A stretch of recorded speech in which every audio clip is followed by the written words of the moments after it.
Buenos días, chicos, ¿se me escucha?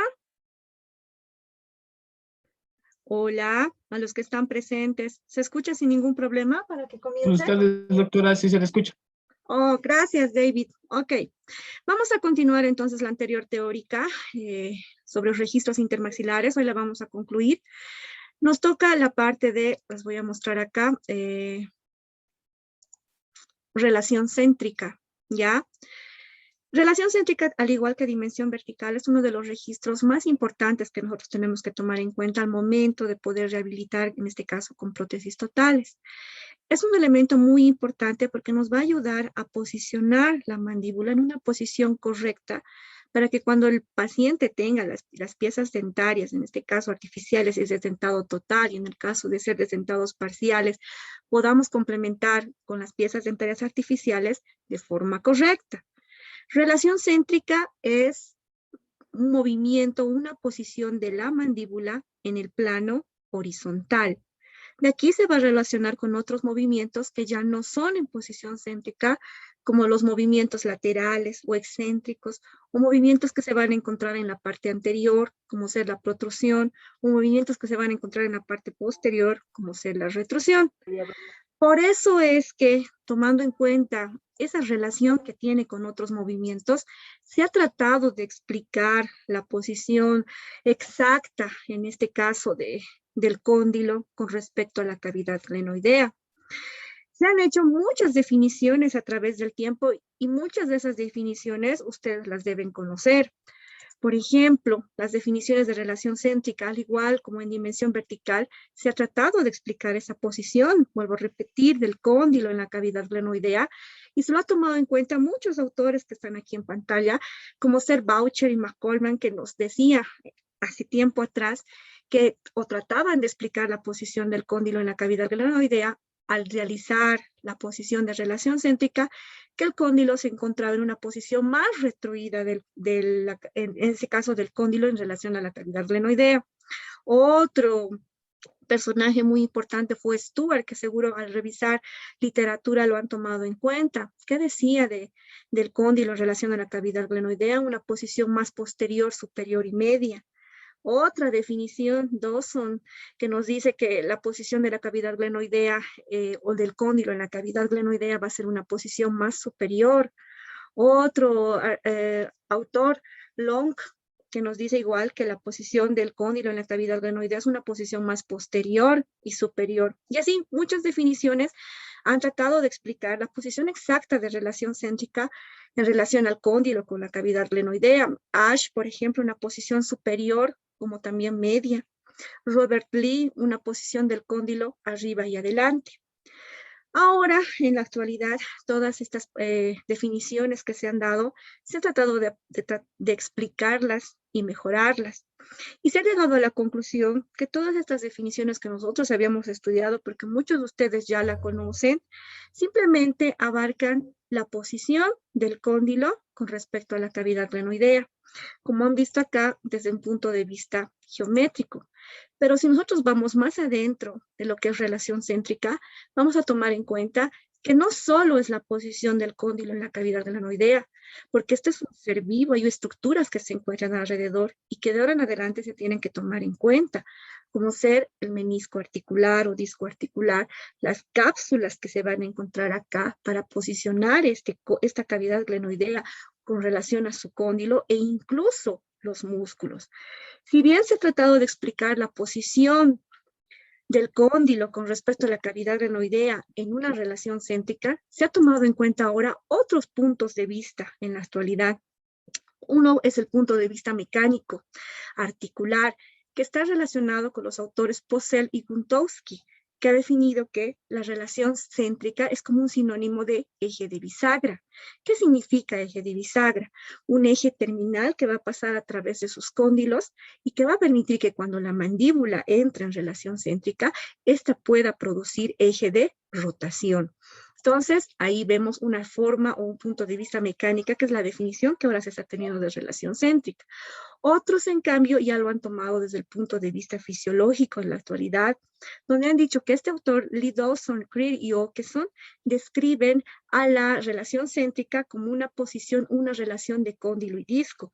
Es decir, como decía anteriormente también, que este cóndilo en relación con su cavidad glenoidea ya no va a ser simplemente estos dos, sino va a jugar otros elementos más para que se llegue a una posición de relación céntrica, tomando en cuenta en este caso a lo que es el disco articular. Se han hecho más investigaciones y llegamos a lo último, las actualizaciones sobre los conceptos de relación céntrica. ¿Qué dice sobre relación céntrica? Vamos a tomar en cuenta la relación céntrica o la posición del cóndilo con respecto a su cavidad glenoidea como una posición de relación, primero, en las definiciones actuales que pueden revisar, donde dice que este cóndilo no solo está relacionado con la cavidad glenoidea al ponerse en posición de relación céntrica, sino con disco articular, con cápsula articular, con ligamentos e incluso con músculos. En la actualidad, la posición de relación céntrica, a su vez, también se va a definir como dimensión. ¿Por qué se la toma en cuenta como dimensión? Porque si nosotros hacemos un estudio más profundo, en el caso de ortodoncia, podemos ver que la posición de relación céntrica ya tiene un espacio y una dimensión exacta en su cavidad glenoidea. Por ejemplo, en la parte superior 3.43, en la parte posterior 2.56 y en la parte anterior 2.37. Si nosotros colocamos en relación céntrica, esas son las dimensiones que nosotros vamos a poder encontrar. Entonces, por eso se lo está tomando en cuenta como un concepto de dimensión. Otro concepto actual que se está llevando a cabo en relación céntrica, a diferencia de los conceptos que hemos visto en tiempos pasados, es que la relación céntrica también se la está tomando como una relación de momento. ¿Qué quiere decir una relación de momento? Que la relación céntrica o la posición de relación céntrica, nosotros no siempre estamos en esa posición, simplemente vamos a adoptar esa posición cuando estamos en oclusión o cuando, si es que perdemos las piezas dentarias, nos ayudan a corregir la posición que nosotros hemos perdido al perder las piezas dentarias y retruimos en este caso la mandíbula. Por eso es que la relación céntrica en la actualidad también se la conoce como la relación de momento. A su vez, la relación céntrica y esas apreciaciones que se están tomando actualmente también se la toma como un concepto de salud.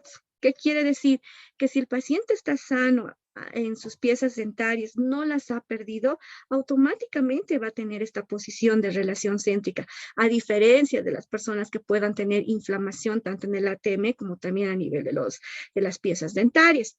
Sin embargo, este proceso de salud actualmente también se está discutiendo porque hubo una doctora, si no me equivoco, Ibert, ¿ya?, que hizo un estudio igual en pacientes sanos que no tenían ningún problema y se ha llegado a la conclusión, y eso todavía hay que profundizarlo más, que a pesar de que el paciente se encuentre sano con sus piezas dentarias y en oclusión, de paciente a paciente puede seguir variando la posición del cóndilo en esa cavidad glenoidea y en relación con su disco articular. Paciente 1 relacionado más con la parte superior, en este caso del disco articular, paciente 2 más llegándose al centro y paciente 3 en la parte central de este menisco. Entonces, con esto podríamos llegar a concluir con este estudio que igual van a seguir tal vez cambiando las definiciones que nosotros tengamos de relación céntrica, pero siempre y cuando tomemos ahora en cuenta la posición del menisco articular. ¿Cuál es entonces el concepto casi aproximado que tenemos en la actualidad? Que la cavidad glenoidea en relación con su cóndilo va a ser la posición del cóndilo en una relación, en una posición más superior y anterior, pero siempre y cuando este cóndilo esté relacionado con la parte más central o la parte más avascular, en este caso, del menisco articular. Cuando este cóndilo está en esa relación, se va a poder producir este eje de bisagra o este eje terminal que va a producir o va a permitir un eje de rotación, en este caso de la mandíbula. Entonces, esa tal vez es la consecuencia de tantas definiciones que ha tratado de explicar ya la posición del cóndilo en relación a su cavidad glenoidea, e incluso hasta la actualidad se sigue tratando de identificar una posición exacta, en este caso del cóndilo, con relación a su cavidad glenoidea, pero tomando en cuenta ya otras estructuras como el disco articular. ¿Cuáles son los músculos que juegan un rol importante en la relación céntrica? Es decir, cuando mi paciente va a estar en relación céntrica, ¿qué músculos van a tomarse en cuenta? Uno es el músculo temporal, los genioideos, los suprayoideos, incluso el vientre anterior del disgástrico. Pero en la actualidad se dice que, o con esas últimas investigaciones también que están haciendo, para que nuestro paciente esté en posición de relación céntrica, también juega un papel muy importante el músculo massétero, como también el pterigoideo interno. Para nosotros colocar nuestra posición de relación céntrica y nuestro cóndilo en esa posición más anterosuperior en la cavidad glenoidea, necesito llevar a posición postural estos músculos que ya no estén activos para que entre en relación céntrica este paciente. Al igual que la dimensión vertical, la relación céntrica tiene una clasificación específica para poderla entender. Se clasifican, por lo tanto, en tres: una relación céntrica activa, una relación céntrica guiada y una relación céntrica, en este caso, forzosa. La relación céntrica activa, como ven acá en las pantallas, se va a relacionar con esa relación céntrica en la cual el paciente está en oclusión con las piezas dentarias que encuentra. Una relación céntrica guiada se va a producir en pacientes que han perdido sus piezas dentarias, y es el operador o por medio del operador que vamos a guiar, por eso es que se denomina relación céntrica guiada, para que entre a una posición, en este caso, de relación céntrica. Otra clasificación de relación céntrica va a ser la relación céntrica forzosa, que se va a presentar cuando el paciente tenga alteraciones ya a nivel del ATM y no pueda colocar fácilmente en relación céntrica. Entonces nos vamos a tener que ayudar con otros métodos, como por ejemplo mentoneras, para ayudar a este paciente que progresivamente entre a su posición, en este caso de relación céntrica. Existen técnicas, al igual que las definiciones variadas que hemos visto, que trata de explicar la magia de la relación céntrica o la posición del cóndilo en la cavidad glenoidea. Igualmente existen técnicas y métodos para poder identificar esta relación céntrica. Pueden existir problemas antes de tomar en cuenta las técnicas. Uno, la colaboración del paciente. Otro, posiciones que tal vez el paciente no acepte, que necesitamos nosotros utilizar en el paciente para poder aplicar estas técnicas. Qué método que nosotros vayamos a escoger para poder colocar al paciente en relación céntrica sea dominio nuestro, para no fatigar, en este caso, al paciente. Una manipulación guiada adecuada, donde no lastimemos, veamos el estado en el que se encuentra el paciente. Un buen registro que nosotros tengamos que tomar y el material adecuado y disponible que nosotros tengamos para no variar y no cambiar esa elección de posición postural que nosotros tenemos y perderla al momento de tomar el registro.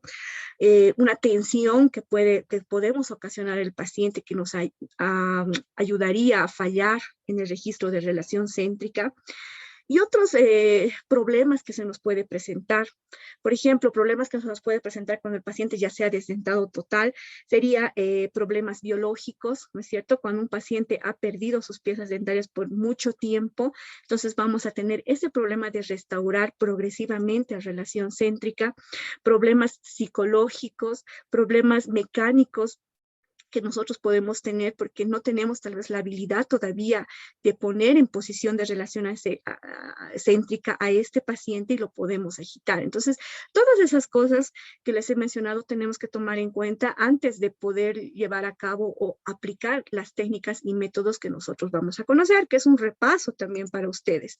En la actualidad, esas técnicas de relación céntrica, deglución, Schuyler, Low, Jig, unimanual, bimanual, ya se han clasificado de manera ordenada.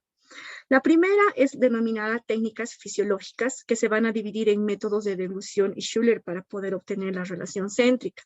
Otras son las técnicas basadas en tope anterior. Ahí tenemos el método de Long o el método de Jick, que ahorita vamos a recordarlo. Técnicas a través de manipulaciones como la unimanual o la bimanual.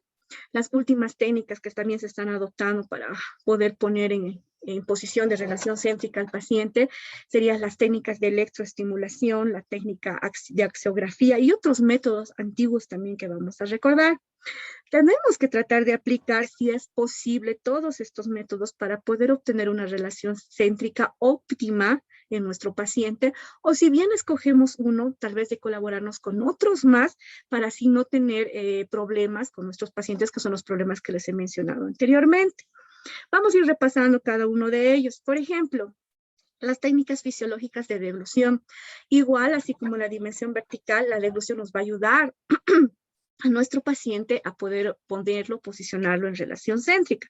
Basta con que traiga 3 veces saliva, que le tenemos que indicar al paciente, o darle, si es posible, 2 mililitros de agua, si ustedes desean, para que el paciente trague y automáticamente, si es que no existe ningún problema, esta mandíbula va a entrar en posición de relación céntrica. A esas se denomina técnicas fisiológicas como el método de deglución. Otro método muy importante que también ustedes tienen que tomar en cuenta es el método Schiller, ¿ya?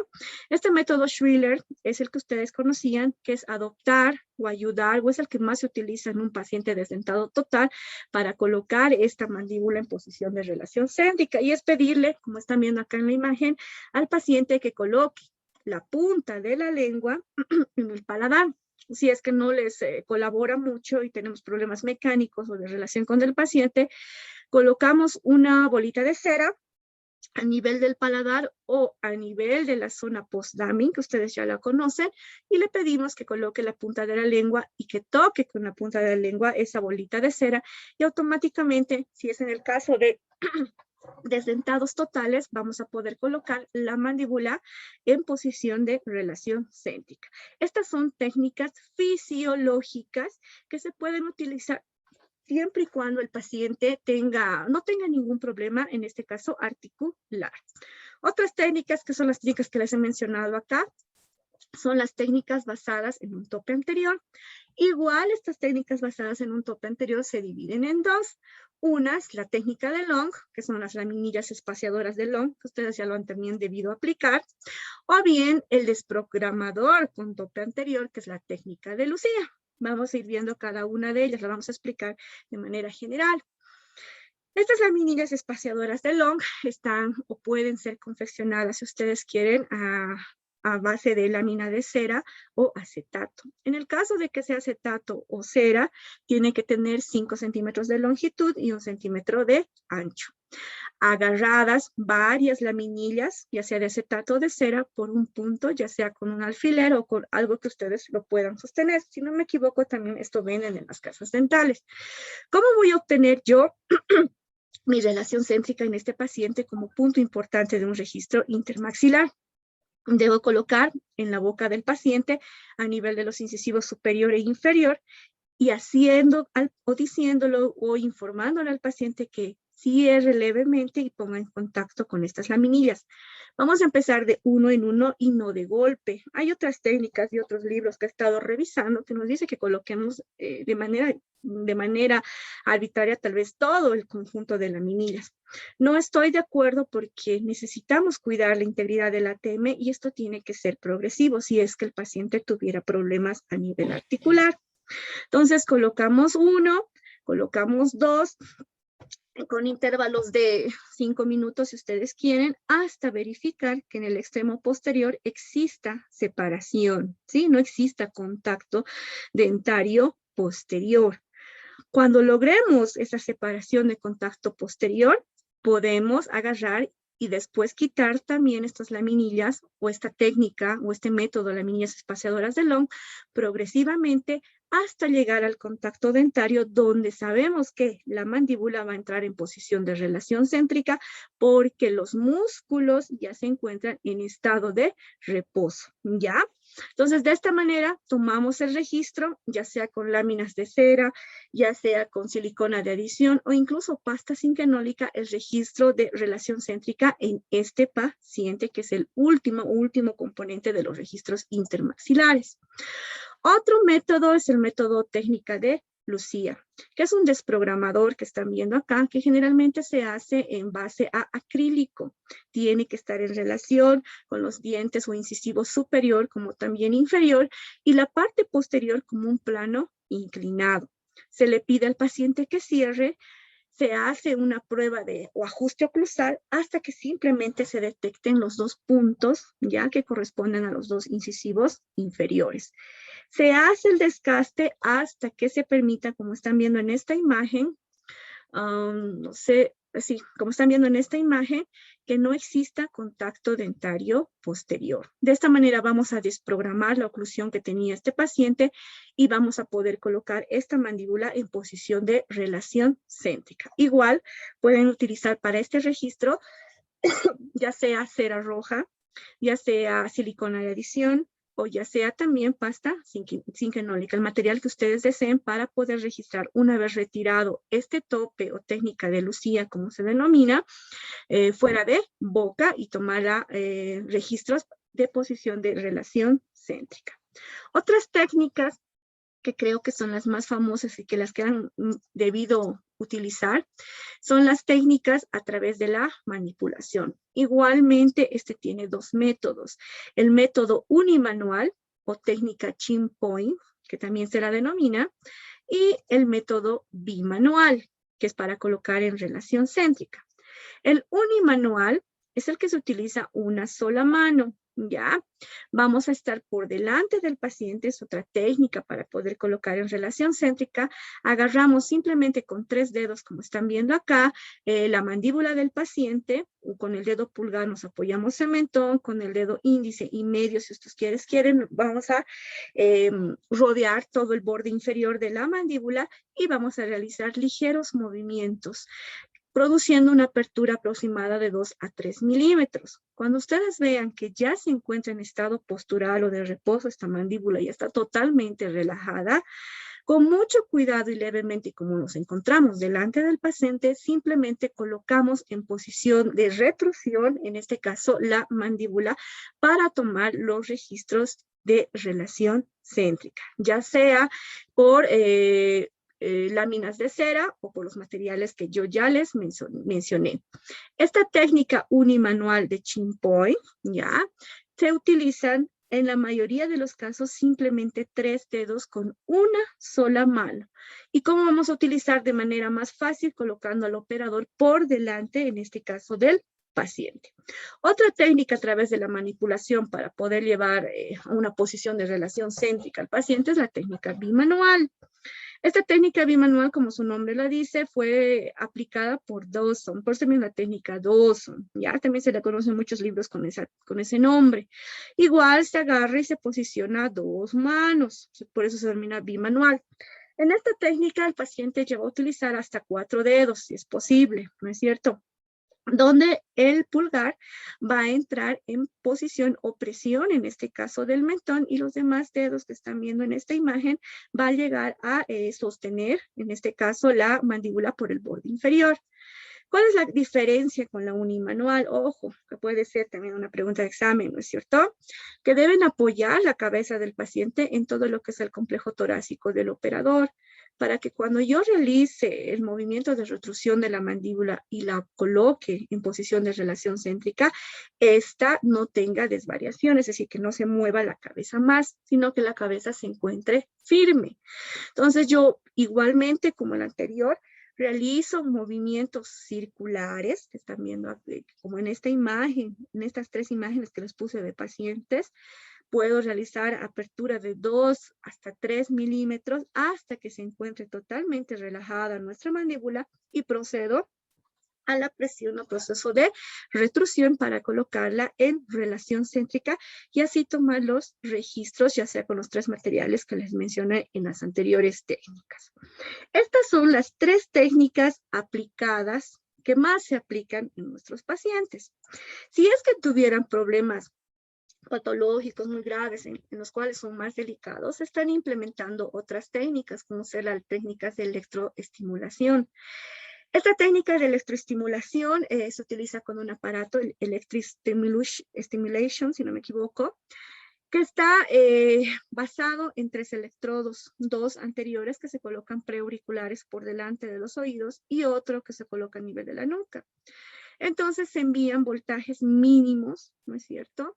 Y hace que los músculos se vayan fatigando, igualmente como lo realizamos en las técnicas fisiológicas de tope anterior o de manual o de manipulación, igualmente acá fatigamos y colocamos esos músculos que nos ayuden a colocar en relación céntrica en estado de reposo o estado, en este caso, postural. Por medio de estos electrodos podemos nosotros fácilmente realizar o colocar la mandíbula en posición de relación céntrica. Otra técnica un poco más complicada es la técnica de la axiografía. Este método se utiliza igualmente para poder posicionar la relación céntrica del paciente mediante un instrumento que es, en este caso, el axiógrafo, ¿ya? Que más que todo nos va a ayudar a poder determinar la posición de ese cóndilo en la cavidad glenoidea, tomando en cuenta el método de espacio o las medidas que les di, 2.36 arriba, en la parte posterior y en la parte anterior. Tomando en cuenta estos datos de posición del cóndilo en la cavidad glenoidea y su posición de espacio, ¿ya? Nosotros vamos a poder colocar sin margen de error, ¿ya? La relación céntrica, la posición de la mandíbula en relación céntrica a través de este instrumento que están viendo. Ojo, que estos instrumentos más complicados se utilizan generalmente cuando este paciente no es colaborador o tiene problemas biológicos, psicológicos o mecánicos y es un poco complicado poderlo colocar en esa posición de relación céntrica. Si ustedes quieren utilizar estas técnicas en pacientes sanos, normales, bienvenido, también se puede utilizar. Otras técnicas son las técnicas antiguas, ¿no es cierto? Las que nosotros aplicábamos a nuestros pacientes. Han visto cómo va evolucionando y cambiando e incluso implementándose otras técnicas. Van a ser las técnicas del rollo de algodón, que ustedes ya conocían. Supongo que lo hemos aplicado en tercer año o la han revisado, donde solamente tienen que colocar o morder, en este caso, rollos de algodón, de las piezas tanto en la parte anterior como en la parte posterior, para poder desprogramar esa acción o esa contracción activa de estos músculos, llevarlas a una posición postural y en el momento que pase aproximadamente 20 minutos, podemos retirar estos algodones, 15 a 20 minutos, y ya estaría desprogramada este tipo de oclusión y podríamos retruir fácilmente la mandíbula en ese paciente. Otras técnicas antiguas que es la palpación de cóndilos. Aquí está, palpación de cóndilos. Nosotros lo podemos llegar a sentir y al momento de abrir y cerrar, fatigar a los músculos, cansarlos y así poder de alguna manera colocarlos en posición de relación céntrica. De alguna manera, esta última o estas técnicas de relación céntrica es lo que nos permite llegar a lo que son, en este caso, las relaciones intermaxilares. Tomando en cuenta el plano de orientación, los registros que se toman en el rodete superior, línea media, línea de los caninos, línea de la sonrisa, la dimensión vertical y la relación céntrica que hemos visto en estas 2 clases, podemos nosotros ya tener listos nuestro registro completo de relaciones intermaxilares. Y que estos registros de relaciones intermaxilares van a llegar a ser el punto importante de inicio, de partida y de conclusión para la rehabilitación, tanto en prótesis parciales, tanto en prótesis totales, como incluso en prótesis fija. A su vez, nos va a permitir estas relaciones intermaxilares, plano de orientación que hemos visto en la anterior clase, dimensión y relación céntrica, devolverle al paciente su aspecto estético, que se vea bien, que su altura facial inferior que yo le devuelvo a este paciente sea armonioso, ¿no es cierto? Funcional, que no existan puntos prematuros de contacto o tensión constante de los músculos, y psicológico, sobre todo, que el paciente acepte a esta nueva prótesis o esta rehabilitación que nosotros le estamos haciendo, ya sea parcial o total, tomando unos buenos registros intermaxilares. ¿Cuáles van a ser las determinantes, a ver, de oclusión que yo voy a tener al tomar mi relación intermaxilar? Es decir, cuando yo tome mis relaciones intermaxilares con los 3 puntos que hemos aprendido en estas 2 clases, ¿qué es lo que yo tengo que tomar en cuenta o qué elementos voy a tomar en cuenta? Las articulaciones temporomandibulares derecha e izquierda, la oclusión de dientes naturales, si es que el paciente posee todavía dientes naturales, y mi sistema neuromuscular. Es decir, relaciones intermaxilares abarca todo, son sus componentes anatómicos. No simplemente me voy a fijar en posicionar al cóndilo, como hemos visto en las historias antiguas de relación céntrica, o simplemente me voy a cuidar en posicionar la mandíbula o ver la altura facial. Relaciones intermaxilales ocupa un todo, articulaciones, oclusiones, sistema neuromuscular e incluso sistema psicológico, mecánico y biológico de nuestro paciente. Eso es lo que quiero que tomen en cuenta y que puede ser también una pregunta de examen. Ojo igual en eso.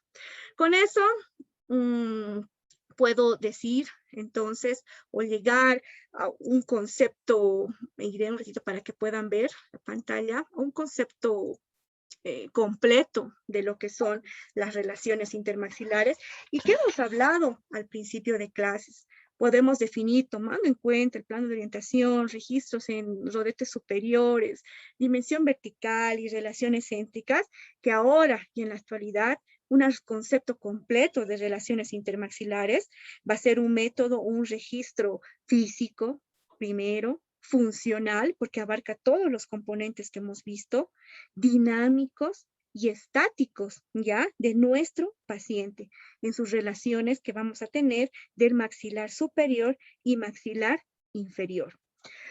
Continuamos. ¿Cuáles son los objetivos, entonces, una vez ya que hemos conocido las relaciones intermaxilares o su concepto actual de relaciones intermaxilares? Determinar el plano de oclusión o plano de orientación si es que el paciente ha perdido sus piezas dentarias. Hemos visto la diferencia de eso en la anterior clase. Otro de los objetivos de las relaciones intermaxilares, determinar la dimensión vertical.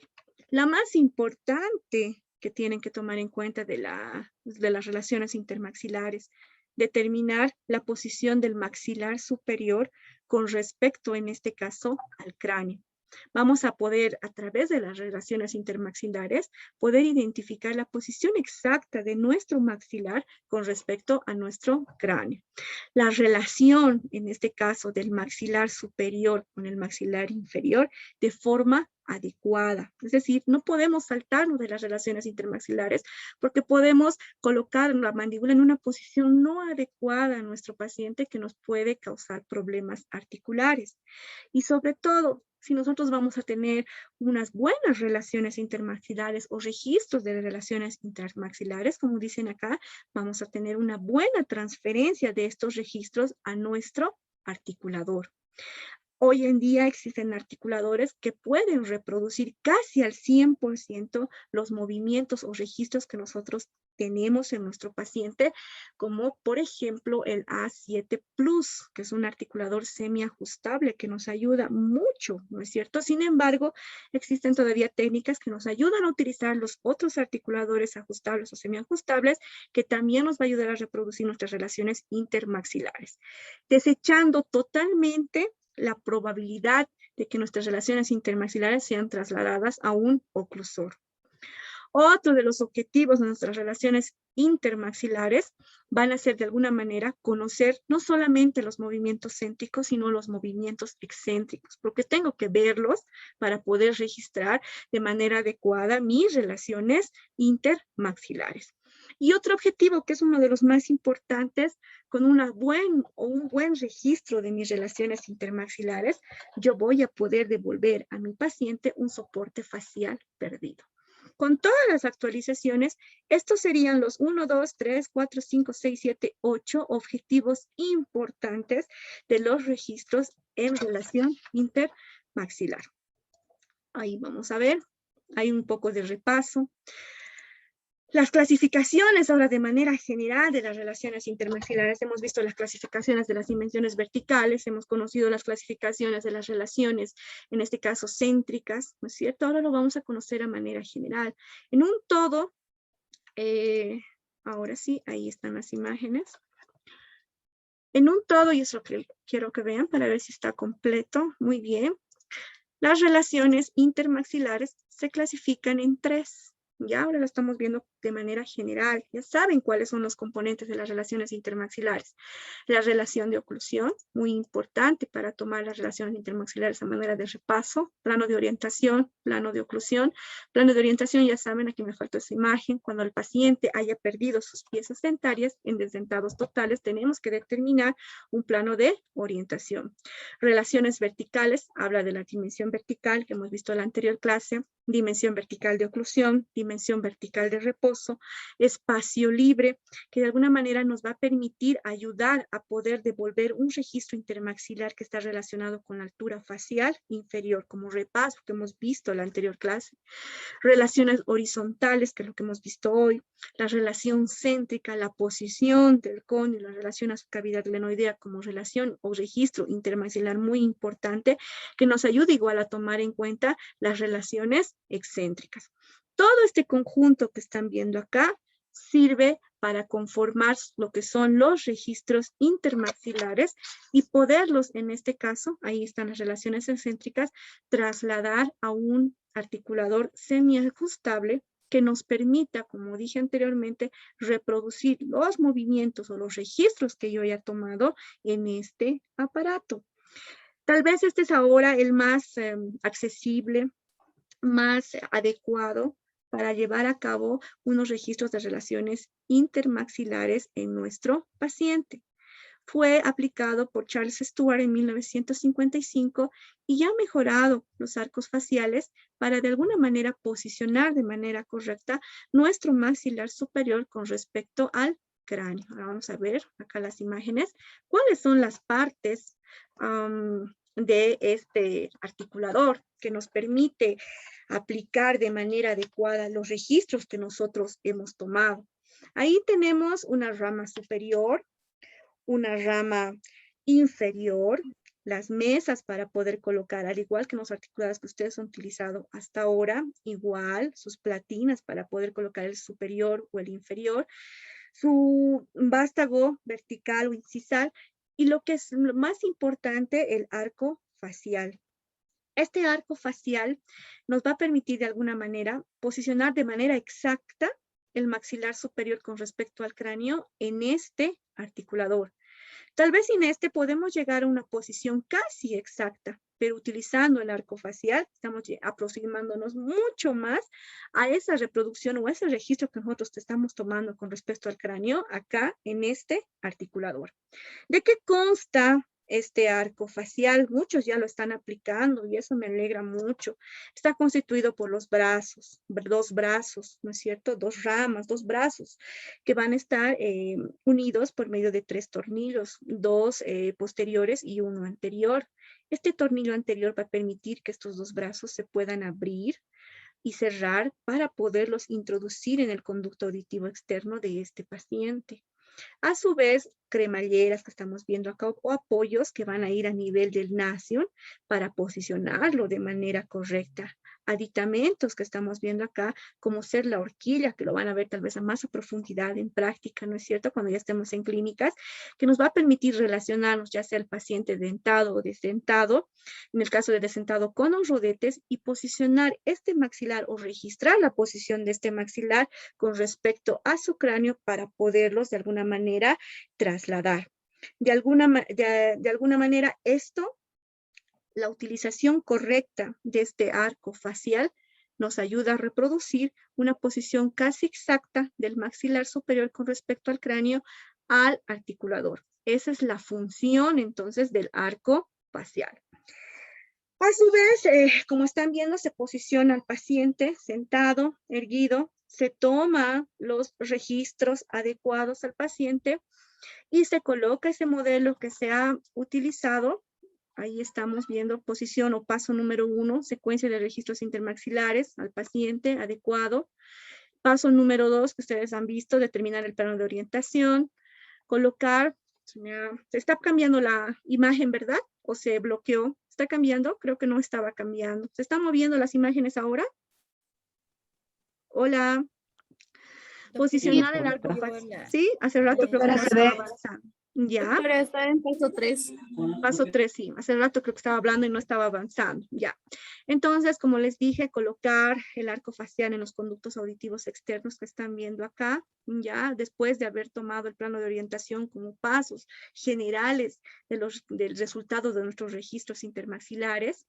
Luego, adicionar o ajustar los tornillos para ver esa posición de eje intercondilio, que nos va a ayudar, pues vuelvo a repetir, a poder determinar la posición del maxilar superior con respecto al cráneo. Ojo, que puede ser una pregunta de examen, ¿ya?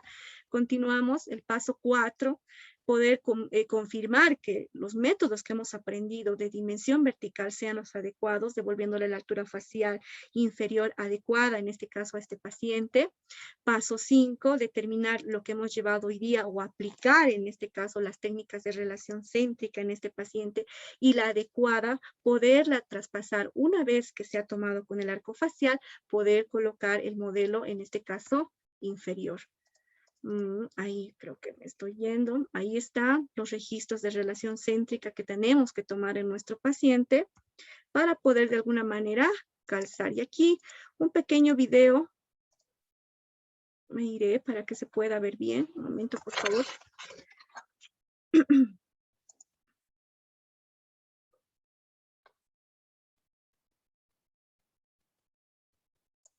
Ahí está, de manera un poquito más rápida, ¿ya?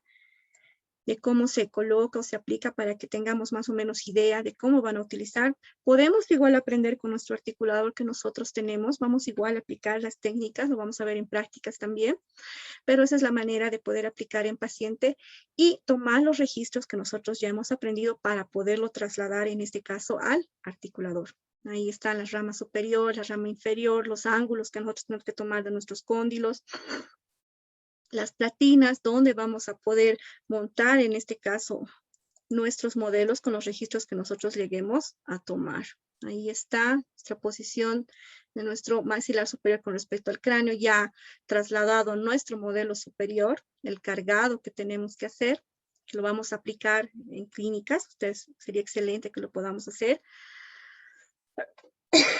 Y el inferior, tomando en cuenta, en este caso, la relación céntrica. En este caso se utilizó silicona, ¿no es cierto? Lo podemos hacer también con cera, lo podemos hacer con pasta zinquenólica, para que no tengamos ni un margen de error al momento de tomar o trasladarlo a nuestro articulador, el que ustedes tengan. Entonces, con esto hemos podido identificar, ya antes de terminar la clase, que los registros intermaxilares realmente nos van a dar el resultado final o van a ser los protagonistas de que la rehabilitación que nosotros llevemos a cabo en nuestro paciente sea exitosa. Aplíquenlo si es posible todos. Jamás ninguna de las técnicas va a ser una solamente, por eso es que se les da muchos métodos para que con una puedan complementarlo con otros métodos al momento de realizar los registros intermaxilares y poder obtener buenos resultados cuando ya nosotros entreguemos nuestra rehabilitación, ya sea en prótesis total o ya sea en prótesis parcial. ¿Alguna pregunta? ¿Quieren que repita algo, chicos? Aquí se concluye el tema de registros intermaxilares. ¿Alguna pregunta? ¿Ninguna?